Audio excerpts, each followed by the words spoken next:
Did you know that there are real people who believe that I shot the Fisker video on a cloudy day specifically to make the car look sadder?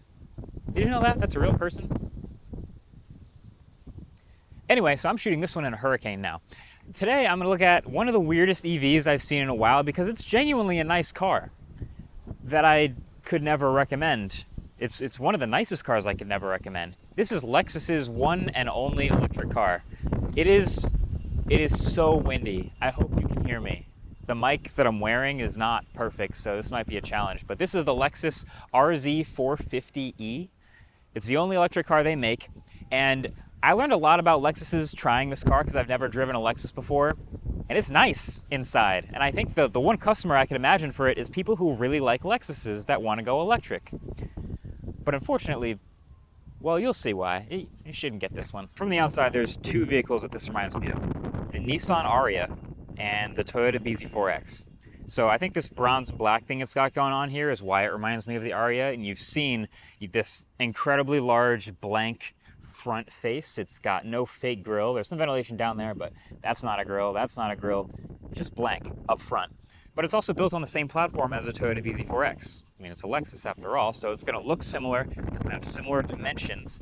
A little more stylish aero features here and there, but you know, the black trim and everything. It looks very similar to BZ4X, which means it's as practical as a BZ4X in that it's got a big trunk. So here's the back, this nice big taillight bar, automatic opening trunk back here. And look at that, a ton of space. And I've got this stuff up here, but there's actually a hidden sub-trunk down here too that you can pop your charging equipment in or whatever groceries down here at the bottom. So this is a practical form factor. This is forward size. Oh my God, it's so windy. It's so windy it just stopped the trunk from closing. You can see that.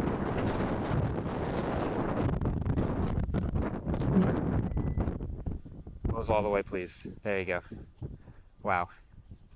Have any of you guys ever shot a video in a tropical storm before? Like if you've waited till the last second and you only have another couple hours with the car and you haven't shot the video yet and you really have to shoot it now, but it's so windy and there's so much wind and clouds.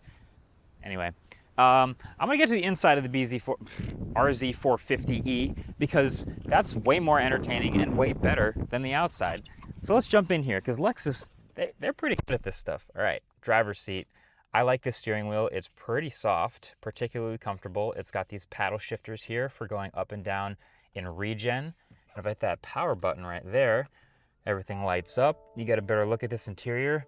This is nice. This is soft, well-built materials. There's leather everywhere. Big screen. Of course, my windshield wipers are on. But there's this whole center console here. 2 cup holders, wireless charger, 2 USB-C ports, and another one just for data. But there is CarPlay, Android Auto. You've got this parking view camera, you've got this camera view changer button, so that's all hardware. And you've got these real, kind of like the F-150 or the Mach-E, you've got these real knobs to change things with the software without having to actually use the touchscreen. So it's like you have a touchscreen, but you also have the physical control. So that's nice. But as you look around, I like these door handles, by the way. This little electronic door latch thing is pretty cool. That's a better look at the seats. They are ventilated, they are heated, they are nice. I'm a comfortable person in the front seat of this Lexus, and the more time I've spent here, the more I realize, oh, yeah, Lexus is pretty good at this stuff. One thing that's weird, no glove box. I don't know why, but no glove box in the 450. But actually the worst thing about this entire front seat and interior, and it's kind of weird, and this is also going to reveal the reason why you probably shouldn't buy this car, is this dashboard. Weirdly, just this screen is incredibly low res looking, like it's super soft. It almost looks like there's like a fog, like a film over it that's making it look so bad. Which is funny because the HUD up front looks great. It's one of the brightest, best looking HUDs I've seen. And the controls on the steering wheel, as you move along them with your hands, it moves along them on the HUD, very responsive, it's great.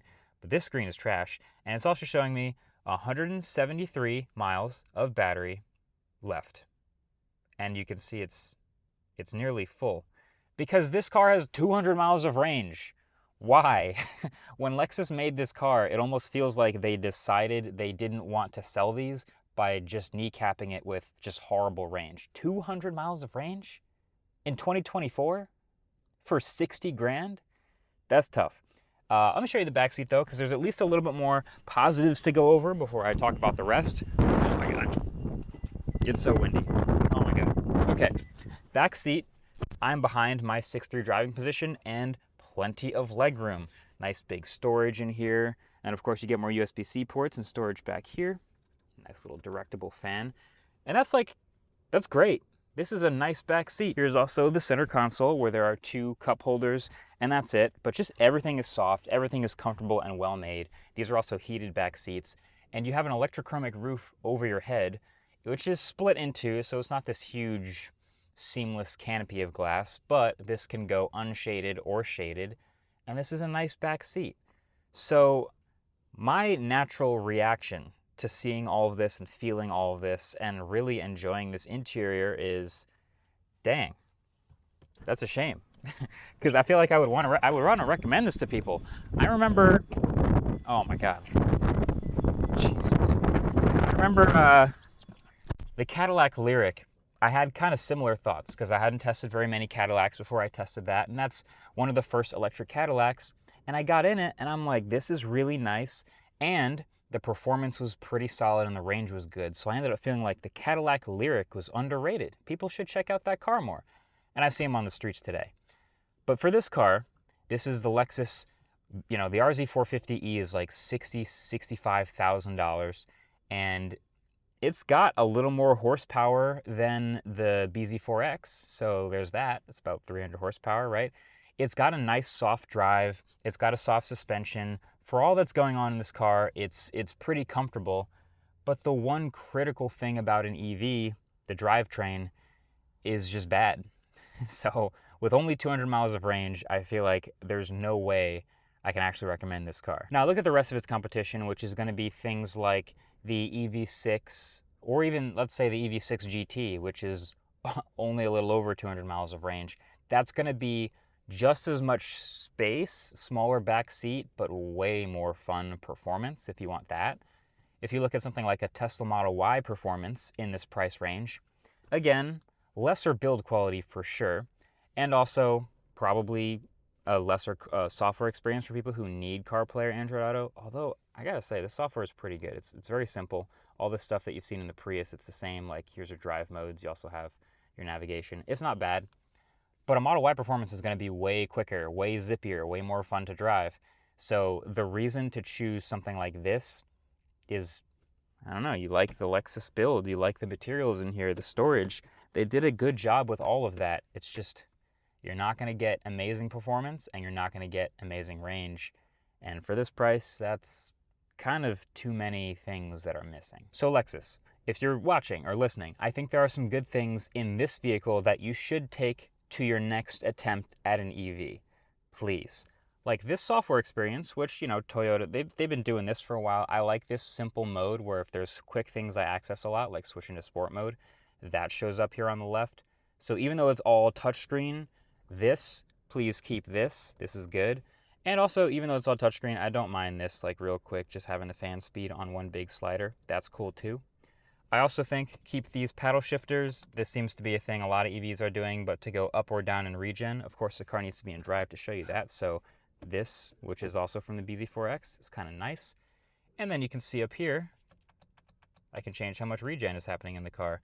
Funny that plus removes regen and minus adds regen, but I guess minus makes you slow down more, so maybe that makes sense.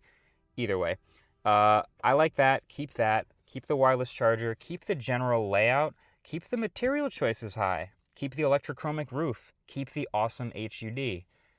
And I think there's a way to keep the nice soft drive and the nice luxurious feel with a larger battery pack. I'm not an expert, but that's what I'd be hoping for. But yeah, let me know what you think. Is there anything I'm missing about this car? Oh boy, here comes the outro in the wind. Is there anything I'm missing about this car? Because I kind of really wanted to like it. I think it's a solid vehicle, but I can't quite recommend it until some of those things change. Anyway, that's it for the one electric Lexus for now. Catch you guys in the next one. Peace.